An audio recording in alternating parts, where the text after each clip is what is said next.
The air in the grand hall of the Covenant was a dead thing, heavy with the scent of melted beeswax and the dust of unspoken centuries.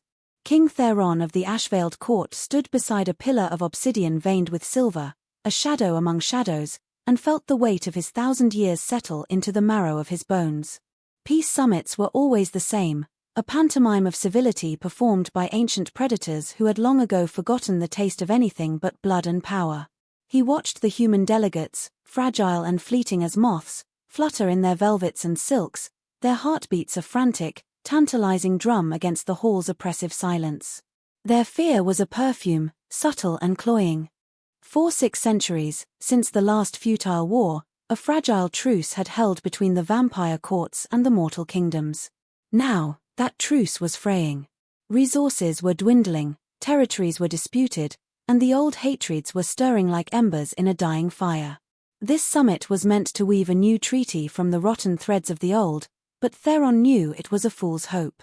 He was here not as a peacemaker, but as a king, a guardian of his people, and his presence was a show of strength, a reminder of the abyss that waited should the mortals or the rival courts overstep. His gaze swept the room, cataloguing threats. There was Lady Isolde of the Moonstone Coven, her smile as sharp and cold as a shard of glass. There, the twin warlords of the Craglands, their stillness more menacing than any movement. And there was Lord Valerus of the Onyx Spire, his ancient enemy. Valerus was all polished cruelty, his handsome face a perfect mask for the rot within. He moved through the mortal delegates with a predator's grace, his charm a venomous nectar. Their rivalry was older than most of the human nations represented here, a bitter feud carved into the very history of their kind. Theron had resigned himself to another night of this suffocating diplomacy, another turn of the wheel of pointless posturing, when it happened. It was not a sound, nor a sight, but a feeling, a sudden, impossible warmth that pierced the glacial calm of his soul. It was a resonance, a clear, golden note in the discordant symphony of the hall. For a moment, the world dissolved into a blur of meaningless shapes and colors, and all that existed was that singular, silent music. His unbeating heart gave a painful lurch, a phantom spasm of an organ that had not truly felt anything but cold duty in centuries. He knew the legends, of course. Every vampire did. The tales of the anima sola, the one soul, the fated mate whose presence could reignite the ashes of a vampire's long-dead humanity. He had dismissed them as fairy tales, the desperate poetry of a lonely, immortal race. Until now. His eyes, the color of twilight, scanned the crowd, searching for the source of this impossible sensation. It was a pull, a magnetic force drawing every particle of his being toward one point in the room. And then he saw her. She stood near the central dais, speaking with a human chancellor, her head tilted in elegant concentration. She was human. Of course, she was human. The legends always whispered of a bridge between worlds, of light and shadow entwined.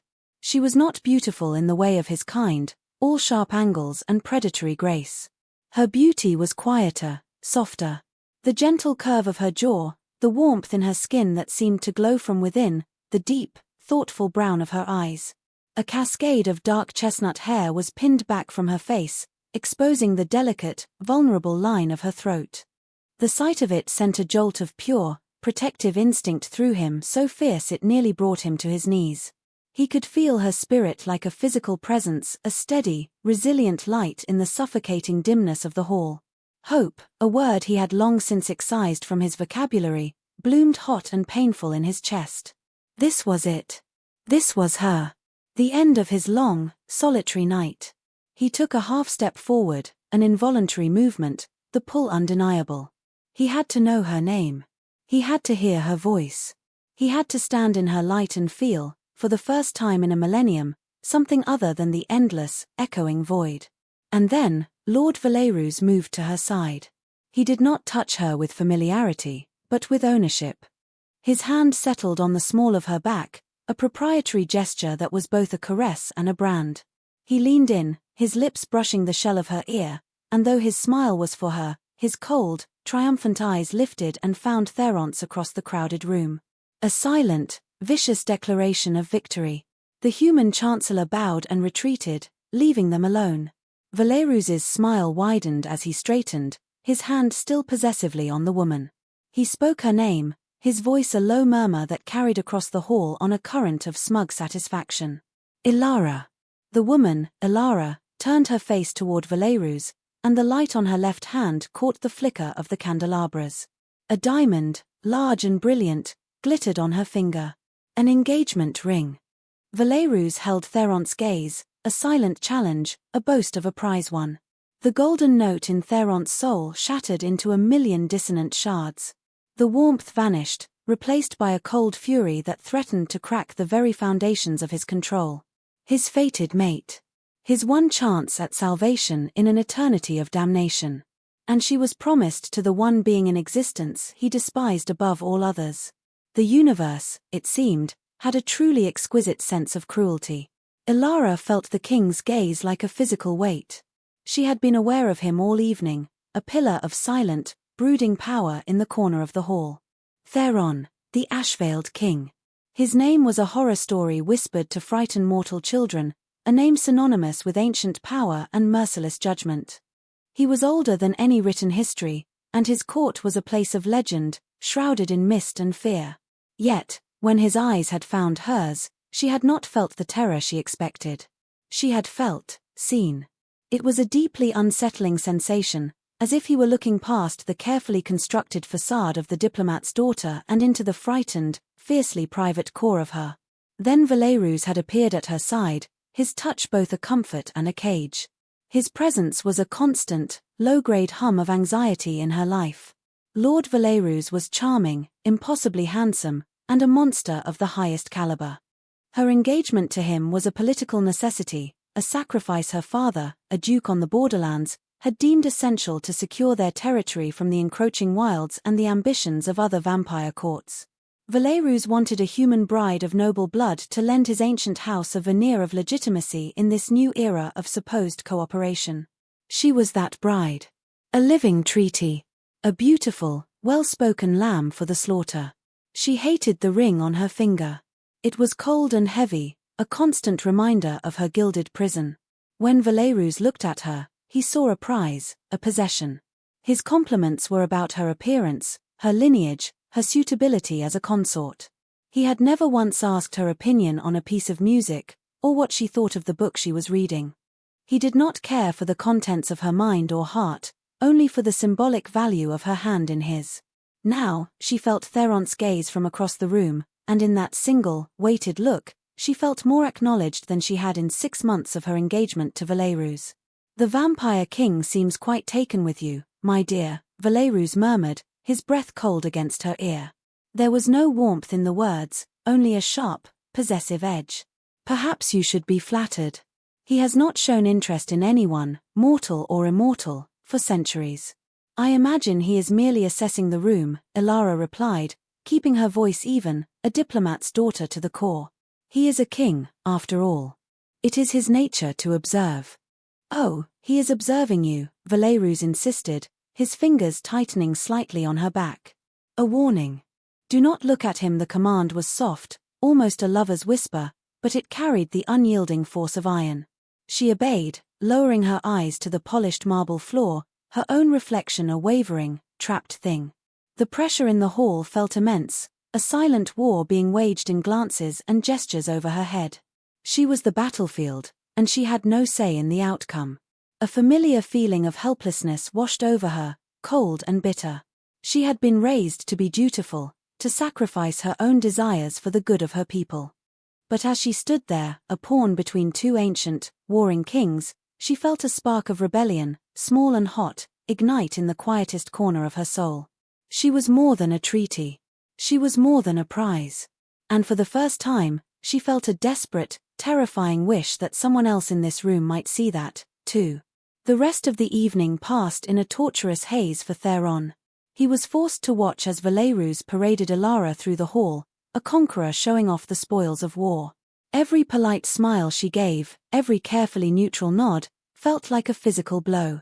He could see the tension in the delicate line of her shoulders, the subtle, almost imperceptible tremor in her hand when Valerus would touch her. She was afraid. She was trapped. And the part of him that was king, the part that was protector, roared in silent fury. The part of him that was just a man, a long-forgotten, hollowed-out man, ached with a grief so profound it felt like dying all over again. He could not approach her. Not here. Not with Valerus's eyes on them, not with the entire political balance of the continent resting on a knife's edge. Any interaction would be seen as a provocation, a challenge to Valerus's claim. It would give his enemy the excuse he needed to shatter the peace and plunge their lands into a war that would cost countless lives, both mortal and immortal. Theron had held his kingdom together for a millennium by being patient, by being strategic, by burying his own needs beneath the weight of his crown. He could not abandon that discipline now, not even for the call of his own soul. But as the delegates began to disperse, a small opportunity presented itself. Valerus was drawn into a conversation with the warlords of the Craglands, his back to the hall for a precious few moments. Elara, left standing alone near the colonnade that led to the moonlit gardens, looked so utterly lost, so profoundly isolated, that Theron's resolve fractured. He moved.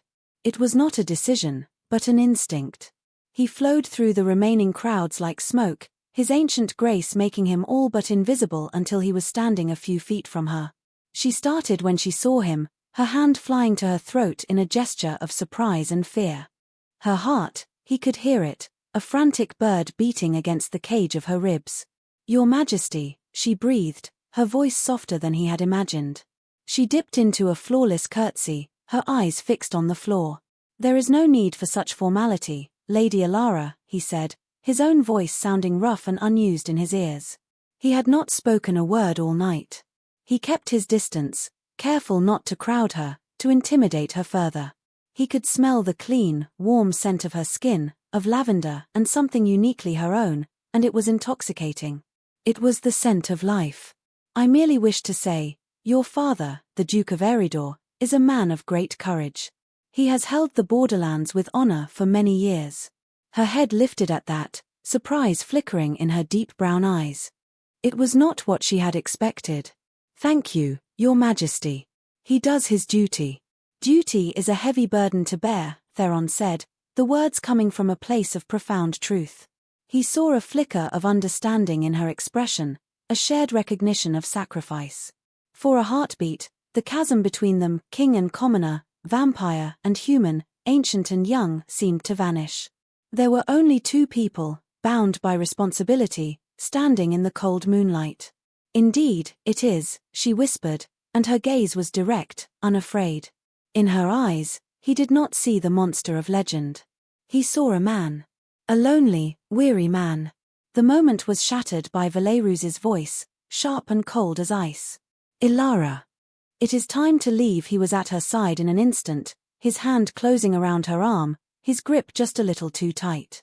His smile was a thin, bloodless line. He nodded to Theron, a mockery of respect. "Your Majesty. It is good to see you have not lost your taste for admiring beautiful things." The insult was clear. He was calling Elara a thing, an object. And he was reminding Theron that she belonged to him. Theron's hands clenched into fists at his sides, his nails biting into his palms.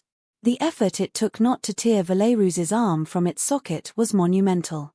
He held Valerus's gaze, his own eyes turning to pits of frozen darkness. "Be careful how you handle your treasures, Lord Valerus," Theron said, his voice a low, dangerous rumble. "Some are more fragile than they appear." And far more precious. He let his gaze drift to Elara one last time, a silent promise and an apology in the depths of his eyes, before he turned and melted back into the shadows of the hall, leaving the scent of ozone and unspoken violence in his wake. The journey back to the Onyx Spire's embassy was a silent, suffocating affair. Elara sat opposite Valerus in the velvet-lined carriage, the rhythmic clopping of the horses' hooves the only sound between them. The air was thick with his displeasure. He hadn't said a word since they'd left the hall, but his anger was a palpable force, a cold pressure that made it difficult to breathe. She kept her hands clasped in her lap, her gaze fixed on the passing city lights, trying to make herself as small and unnoticeable as possible. "You spoke to him," Valerus said finally, his voice deceptively soft. It was the voice he used before he became cruel. Elara's heart hammered against her ribs. "He spoke to me, my lord," she corrected gently. It would have been a diplomatic incident to refuse to answer. And what did the great and terrible king have to say to a little mortal girl like you? He sneered, the mask of civility slipping. He spoke of my father, she said, her voice steady despite the tremor she felt inside. He complimented his service on the borderlands. Valerus laughed, a short, ugly sound with no humor in it. How quaint. The ancient beast plays at being a statesman. Do not be fooled, Ilara. He is not your friend. He is a predator, and you caught his eye. Nothing more. He leaned forward, his pale eyes glittering in the gloom of the carriage. He looks at you, and he sees Emil. I look at you, and I see my future. My queen. Do you understand the difference? Yes, my lord, she whispered, the words tasting like ash in her mouth. She understood perfectly. One saw her as prey, the other as property. Neither saw her. The conversation, as brief as it had been, with King Theron replayed in her mind. Duty is a heavy burden to bear. He had looked at her then, and she had felt a kinship, a moment of genuine connection that had terrified and thrilled her in equal measure. He had seen the weight she carried, a weight Valerus simply added to without a second thought. Good, Valerus said, settling back against the cushions. He reached across and took her hand, his fingers cold and strong around hers. He lifted it to his lips and pressed a kiss to the diamond on her finger. It was not a gesture of affection, it was a reassertion of his claim. Remember who you belong to. The carriage fell silent once more, but the unspoken threat lingered in the air, coiling around her like a serpent. She was his. And he would not suffer any other to look upon his prize, let alone speak to it. The spark of rebellion she had felt earlier now felt dangerously, suicidally bright. For the next 3 days, Theron was a ghost in his own embassy. He moved through the gilded rooms, attended the tedious negotiation sessions, and listened to the endless political maneuvering, but his thoughts were consumed by a single image, Ilara's face, her eyes wide with a fear she was trying so desperately to hide. He had sent his most trusted agents, the silent wardens of his court, to watch over her, to report on her every move. The reports were grim. Valerus kept her isolated. She was permitted to attend the official functions on his arm, but was otherwise confined to her rooms. She was a prisoner. The pull of the anima bond was a constant, physical ache in his chest. It was a homing beacon, a cord of light that connected him to her across the city. He could feel her anxiety as a low thrum beneath his own skin, her moments of quiet despair like a shadow passing over his soul. It was a torment unlike any he had ever known. To be so close to the one thing that could make him whole, and to be utterly powerless to reach her. Powerless. It was not a state Theron was accustomed to. He could level cities, command armies, bend nations to his will. But he could not simply walk into the Onyx Spire's embassy and take her. The treaty, his duty, his cursed honor, they held him in chains as surely as any dungeon. On the 4th night, a formal state dinner was held. It was another necessary performance, another evening of false smiles and veiled threats. Theron dreaded it. He dreaded seeing her on Valerus's arm, seeing the light in her slowly dimming under the weight of her gilded cage. He entered the banquet hall, his presence silencing the room for a moment as it always did, and his eyes found her immediately. She was wearing a gown of deep sapphire that made her skin look like porcelain, her dark hair swept up in an elegant coil. She was heartbreakingly beautiful. And she looked exhausted. There were faint, bruised shadows under her eyes that the candlelight could not entirely disguise. Valerus was preening, accepting the compliments of other delegates on his lovely fiancée. He held her close, his hand once again possessively at her back. Theron's control, worn thin over days of sleepless torment, began to fray. He watched as a bumbling human servant, a young boy no older than 16, stumbled while pouring wine, splashing a few drops of crimson on the sleeve of Valerus's pristine white tunic. The boy froze, his face ashen with terror. Valerus's smile vanished. His eyes, fixed on the red stain, turned to chips of obsidian. "You clumsy little fool," he hissed, his voice low but carrying in the sudden silence that had fallen around their table. "My lord, I am so sorry, the boy stammered, his hands shaking so badly he nearly dropped the entire decanter. "Silence!" Valerus's voice was a whip crack. He raised his hand, his fingers curling, and the air around the boy seemed to shimmer with malevolent energy. The boy gasped, his hands flying to his own throat as if he were being choked. His face began to turn purple. Ilara cried out, "Valerus, no. It was an accident." She placed her hand on his arm, trying to pull it down. He shook her off without looking at her, his focus entirely on the terrified boy. He needs to be taught a lesson in competence. Theron was already moving. He crossed the space between their tables in 2 silent, fluid strides. He did not raise his voice. He did not draw a weapon. He simply reached out and placed his hand on Valerus's shoulder. The pressure was immense. Valerus flinched as if he'd been burned, and the invisible force around the servant's throat vanished. The boy collapsed to his knees, gasping for air, tears streaming down his face. Valerus turned, his face a mask of incandescent fury, to find Theron standing behind him, his expression as cold and unforgiving as a winter tombstone.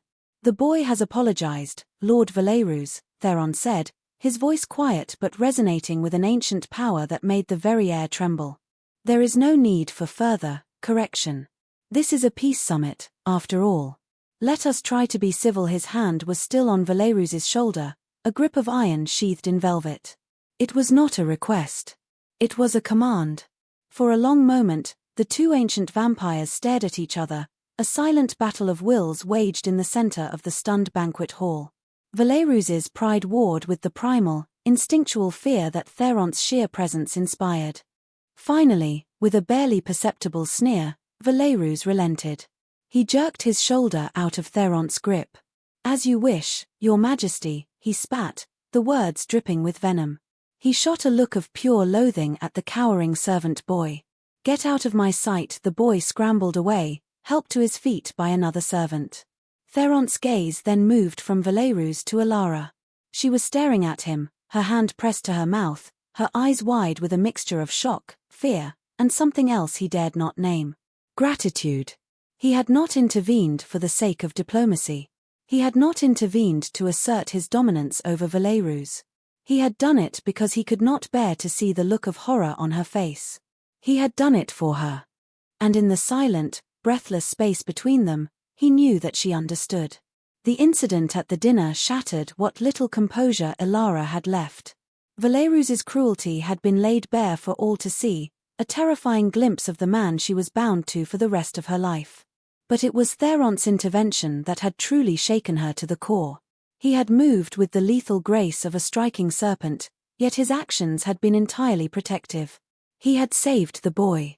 He had saved her from having to witness a casual act of brutality. He had stood between her and the monster she was engaged to, a silent, unmovable shield. Later that night, unable to sleep, she paced the confines of her lavishly appointed rooms. The windows were locked. A guard, one of Valerus's personal retinue, was posted outside her door. A prison of silk and gold. She walked to the balcony, the doors of which were also locked, and pressed her forehead against the cool glass. The moon was a silver disk in a sea of ink-black sky, and the city below was a glittering tapestry of lights. She felt so small, so utterly alone. A soft scratching sound at the main door to her suite made her jump. It was not the sound of a key in the lock, nor a knock. It was a subtle, insistent sound, like a mouse in the walls. A moment later, a thin slip of black parchment slid under the door. Her heart leaped into her throat. She hesitated for a moment, glancing at the silent door, before creeping forward and plucking the note from the floor. The parchment was cool and smooth, like polished stone. There was no seal, no signature. There was only a single sentence, written in an elegant, silver script that seemed to shimmer in the low light. "The Northern Garden. At moon high. Come alone." There was no question in her mind who it was from. Fear warred with a desperate, burgeoning hope. This was madness. It was a terrible risk. If Valerus found out, his rage would be fearsome. But what was the alternative? To stay here, to wait passively for the chains of her marriage to be locked into place forever. The memory of Theron's eyes, the quiet power in his voice as he defended the servant boy, gave her a courage she didn't know she possessed. He had protected an innocent. He had seen her distress. Perhaps he would listen. Getting out was easier than she expected. While the guard at her door was a vampire, the locks on the doors were man-made. Tucked away in a small travel case was a set of delicate lockpicks, a skill her roguish younger brother had taught her years ago, insisting that a lady should always have a means of escape. With trembling fingers, she worked the lock on the balcony doors. It clicked open with a soft snick. The balcony overlooked a series of interconnected rooftops. It was a dizzying drop, but a thick, ancient ivy clung to the stone walls of the embassy, providing a lattice of precarious handholds. Taking a deep breath, she hitched up her nightgown, swung a leg over the balustrade, and began the terrifying descent. The northern garden was a place of sculpted shadows and silvered moonlight. Ancient cypress trees stood like silent sentinels, and the air smelled of damp earth and night-blooming jasmine. She found him waiting by a silent, black water fountain, a statue come to life in the darkness. He was not wearing the formal regalia of his court, but simple, dark clothing that made him seem less like a king and more like a solitary wanderer. He turned as she approached, his expression unreadable in the gloom. "You came," he said, his voice a low murmur that did not disturb the garden's peace. "You knew I would," she replied, finding her footing on the soft grass. She was not afraid. Here, alone with him in the quiet dark, the terror that had been her constant companion for months simply fell away. "I hoped," he corrected softly. He took a step closer, and then another, until he was standing just before her. He was so tall. He seemed to draw all the shadows of the garden to himself. He did not touch her, but she could feel the heat radiating from his still form, a strange, impossible warmth from a being of cold flesh. "I saw what he did tonight. What he almost did. That is the man you are to marry." It was not a question. It was a statement of a terrible fact. "I have no choice," she whispered, the words a confession of her own helplessness. "It is a matter of state. My father." "Your father would not wish you to be a sacrifice," Theron interrupted, his voice laced with a fierce intensity. "A treaty sealed with misery is no treaty at all. It is a time bomb." He finally lifted his hand, moving with an agonizing slowness, as if giving her every possible chance to pull away. He did not touch her skin. He gently took a lock of her hair that had come loose in her climb, his fingers brushing against it with a reverence that made her breath catch. "You are not a pawn in a game, Ilara. You are not a treasure to be owned." His twilight eyes held hers, and in their depths she saw an eternity of loneliness, and a flicker of something so raw, so vulnerable, it stole the air from her lungs. "I do not know how to explain what you are to me. It is a thing of my kind, a legend I thought was a myth. A song only I can hear. But I know this. You were not born for a cage." Tears welled in her eyes, hot and sudden. Tears of fear, of relief, of a profound and terrifying hope. He saw her. He truly, truly saw her. "What can I do?" she asked, her voice breaking. "He will never let me go." "Then you will not ask his permission," Theron said, his voice dropping to a low, conspiratorial whisper. His hand finally fell from her hair to gently cup her jaw, his thumb stroking her cheek. His skin was cool, but not cold, and his touch was electrifying. "There is a way. But it will be dangerous. It will require a courage you may not know you have." "Tell me," she said, her voice firm, resolute. In the shelter of his presence, in the startling safety of his gaze, she felt her own strength returning, a sword being drawn from its scabbard. "Tell me what I must do." His plan was audacious, terrifying, and brilliant. It hinged on the final signing of the covenant, the treaty that this entire summit was meant to produce.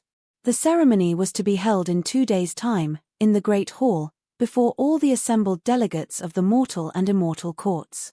It was to be the culmination of weeks of negotiation, a public spectacle of unity. It was also, Theron explained, governed by a set of ancient laws and protocols, some of which had not been invoked for centuries.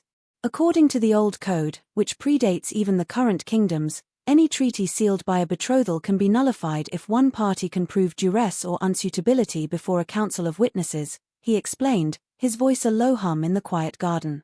"The signing of the covenant is the most public forum imaginable. All the powers of this land will be witness. Prove duress." Ilara breathed, her mind racing. "How?" "My word against his." He is a lord of an ancient house. I am a duke's daughter. Your word will be enough, if you speak it with conviction, Theron said, his eyes burning into hers. But it will not be just your word. It will be his actions. Valerus is a creature of pride. He believes you are his property, a docile thing he can control. When you defy him, publicly, he will not react with reason. He will react with rage. He will show his true face to the world. He will prove your claim for you. A cold dread washed over her. She imagined the scene, standing before hundreds of the most powerful beings in the world, publicly renouncing the most dangerous man she had ever known. The humiliation, the fury, his reaction would be terrible. He will kill me, she whispered. No, Theron said, his voice an iron promise. He will not. Because I will be there. He released her jaw and took a step back, giving her space. The intensity of his presence was overwhelming, a force of nature. This cannot be my choice, Elara. It must be yours. You can return to your rooms now, and this conversation will be a secret we take to our graves. You can marry him, and I will find a way to endure it. Or you can choose to be free. But if you choose freedom, you must be the one to claim it. You must be the one to speak the words. She looked at him, a king of shadows offering her a perilous dawn. The path he offered was fraught with danger. A single misstep could ignite a war. It could mean her death. But the path she was on led to a different kind of death, a slow suffocation of the soul, a lifetime spent as a beautiful object in a monster's collection. She thought of the servant boy, gasping for air. She thought of the cold weight of the ring on her finger. And she thought of the flicker of understanding in Theron's eyes when he had spoken of duty. He was the only person who had ever seen her burden. He was offering her a way to finally set it down. I will do it, she said, her voice clear and strong in the silent garden. A decision, sharp and clean as a breaking chain, settled in her heart.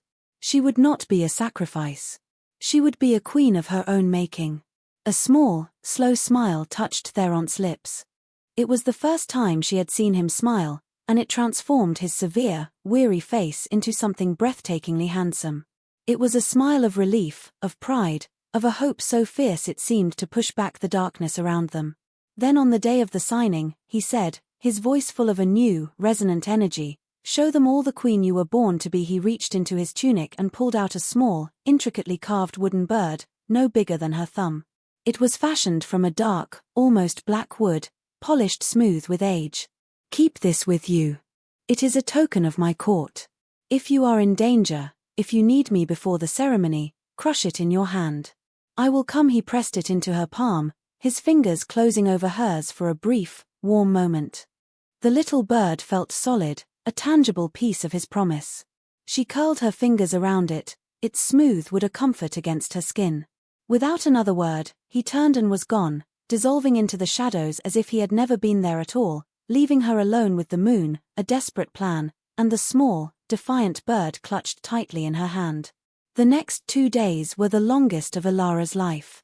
She played the part of the docile, obedient fiancé, a mask of placid acceptance firmly in place. Valerus, placated by her seeming submission after the incident at the dinner, returned to his charming, possessive self. He showered her with gifts, jewels that felt like stones from a tomb, silks that felt like winding sheets. Each gift was a new bar on her cage, and she accepted them with a polite smile and a heart of cold, hard resolve. She kept the small wooden bird hidden in a pocket sewn into the lining of her gowns, its presence a constant, secret source of strength. Several times, when Valerus's casual cruelty or possessive touch became too much to bear, her fingers would close around the token, the urge to crush it and call for rescue almost overwhelming. But she held back. This had to be her act. Her declaration. The day of the signing dawned grey and overcast, the sky a blanket of unwept tears. The great hall was even more crowded than it had been on the first night. Every noble, every diplomat, every power player was in attendance to witness the historic moment. The air was thick with anticipation. Elara walked at Valerus's side, her head held high, her expression serene. She wore a gown of pale silver, simple and unadorned. She had refused all the jewels Valerus had given her, claiming a desire for simplicity. In truth, She wanted to face her future unburdened by the weight of his claims. They took their seats at the front, on a dais reserved for the most important signatories. Theron was already there, seated on a throne-like chair at the head of the vampire delegation. He looked every inch the ancient king, clad in black and silver, his face a mask of cold neutrality. But as she approached, his eyes met hers for a fraction of a second, and in them, she saw a steady, unwavering reassurance. "I am here." The ceremony began. Speeches were made, long and tedious pronouncements of hope and cooperation. Ilara listened to none of them. Her entire being was focused on the moment to come. Her heart beat a slow, steady drum against her ribs. This was not the frantic fluttering of fear, but the resolute rhythm of a soldier marching into battle. The final scroll of the covenant was brought forth, a massive piece of vellum covered in the elegant script of a dozen languages. It was unrolled on the great stone table in the center of the dais. One by one, the mortal kings and queens came forward to sign their names with a golden quill. Then it was the turn of the immortal courts. Lady Isolde signed with a flourish. The Cragland warlords made their mark with a shared, bloody thumbprint. Then, Valerus stood. As a key facilitator of the treaty, and as a symbol of the new union between human and vampire, he was to sign, and then Ilara, as his betrothed, would add her name beside his, sealing their personal union and the political one it represented. He picked up the quill, a smug, triumphant smile on his face. This was his moment of victory. He had secured a treaty that favored his own court, and he had won a beautiful, high-born bride. He signed his name Valerus of the Onyx Spire with a bold, arrogant script. Then he turned and offered the quill to Ilara, his smile widening. "My dear. Seal our future." This was it. The entire hall was silent, all eyes on her. She rose from her chair, her movements fluid and graceful. She walked to the table, but she did not take the quill. Instead, she placed her hands flat on the ancient document. "I cannot," she said, her voice not loud, but clear and carrying in the profound silence. A murmur went through the crowd. Valerus's smile faltered. "Ilara, what is this foolishness? Take the quill. I cannot sign a document that binds my life and my people to a man I do not respect," she said, her voice gaining strength. She lifted her head and looked directly at him, her gaze unwavering. "And I cannot enter into a marriage under duress." The word hung in the air, sharp and shocking. Duress. Valerus's face, which had been confused, now began to darken with rage. "What nonsense are you speaking? This is our wedding treaty. You consented." "I consented to an alliance to protect my home," Ilara countered, her voice ringing with a conviction that surprised even her. "I did not consent to be the property of a cruel and dishonorable man. I invoke the old code. I stand before this council of witnesses, and I declare this betrothal void." With a steady hand, she reached up and pulled the diamond ring from her finger. It felt as though she were shedding a great and terrible weight. She held it up for a moment, letting the light catch it, before placing it carefully on the table beside Valerus's signature. A repudiation. A final, public severing. For a moment, there was only stunned silence. Then Valerus moved. The mask of civility did not just slip, it shattered into 1,000 pieces. A guttural roar of pure fury tore from his throat, a sound that was not human or even remotely civilized. It was the sound of a beast whose prize was being stolen. His handsome features twisted into a demonic snarl, his fangs elongating, his eyes glowing with red malice. "You ungrateful bitch," he shrieked, his voice cracking with rage. "You belong to me." He lunged for her, his hand outstretched, his nails sharpening into claws. He was not trying to grab her. He was trying to kill her. The attack was impossibly fast. The human delegates cried out in terror. But something else was faster. Theron had not moved from his chair, but the shadows in the room had deepened, coalescing around him. Just as Valerus's claws were inches from Ilara's throat, a wall of solid, impenetrable darkness erupted from the floor between them. Valerus slammed into it with a sickening crunch, thrown back as if he had hit solid rock. Theron was on his feet now, descending the steps of the dais not with the measured pace of a king, but with the silent, deadly speed of an apex predator. The temperature in the hall dropped 20 degrees. The candles flickered and died, plunging the room into a twilight gloom, illuminated only by the ethereal silver light that now seemed to emanate from Theron himself. "You have proven her claim, Valerus," Theron's voice echoed, no longer human, but a sound of grinding stone and ancient winter. "You have shown all assembled your true nature." Valerus scrambled to his feet, his eyes wild with hatred. "She is mine. This is a matter of my house, my honor. It does not concern you, Theron." "You made it my concern," Theron said, coming to a stop directly in front of the shadow wall, placing himself between Valerus and Alara. "When you laid a hand on what is mine." The words were spoken with a quiet finality, an absolute statement of fact that stunned the hall into deeper silence. The shadow wall dissolved, and Valerus, blinded by rage, launched himself at Theron. The fight was not a fight. It was an execution. Theron did not even seem to move. He simply shifted his weight, and Valerus's lunge met empty air. Theron's hand shot out, catching Valerus by the throat. He lifted him from the floor with one hand, Valerus's feet dangling uselessly. Valerus struggled, his claws scrabbling at the iron grip, but it was like a mouse fighting a mountain. Theron's other hand rose, his fingers outstretched. The shadows in the room swirled, converging on his palm, coalescing into a blade of pure, solidified darkness. He held the tip of the blade to Valerus's heart. "Yield," Theron commanded, his voice devoid of all emotion. "Renounce your claim. Now." Valerus, choking, his face contorted in a mask of terror and humiliation, could only stare into the abyss of Theron's eyes. He saw no anger there, no hatred. He saw only an ancient, implacable will, a force as absolute as gravity. He saw his own death. "I yield," he rasped, the words broken and pathetic. "I renounce the claim." Theron held him for a moment longer, ensuring every single person in the hall had heard the words. Then, with a flick of his wrist, he threw Valerus across the hall. Valerus crashed into the far wall with the force of a catapult stone, shattering a stone relief before slumping to the floor in a broken heap, defeated and utterly humiliated. The shadow blade in Theron's hand dissolved back into nothingness. He stood for a moment in the center of the dais, a figure of absolute power and terrifying stillness. Then, he turned. He walked back to Alara, who had not moved, her hand still resting on the covenant.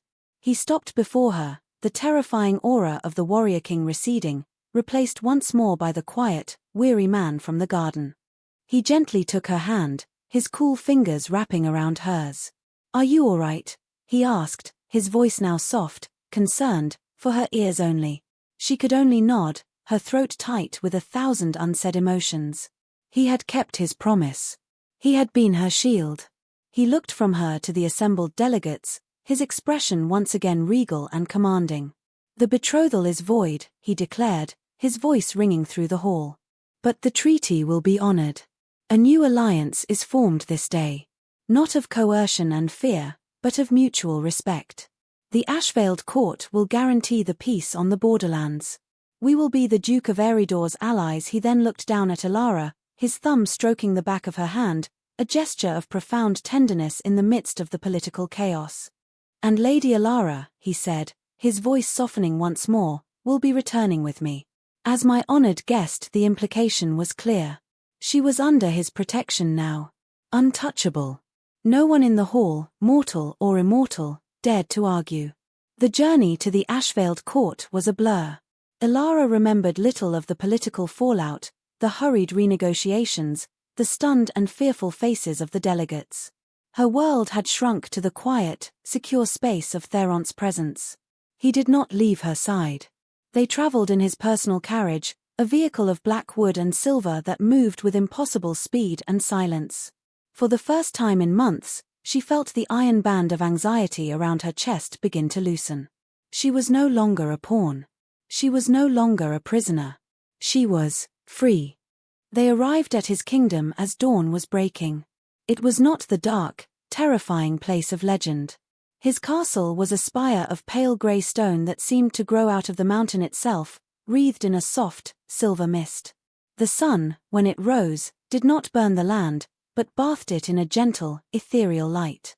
It was a place of quiet, melancholic beauty.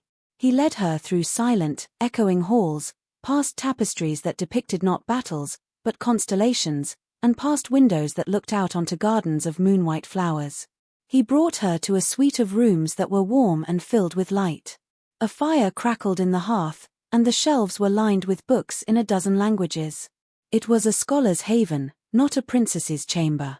"You will be safe here," he said, his voice soft. He stood in the doorway, seemingly hesitant to enter her space, to crowd her. "No one will harm you. You have my word."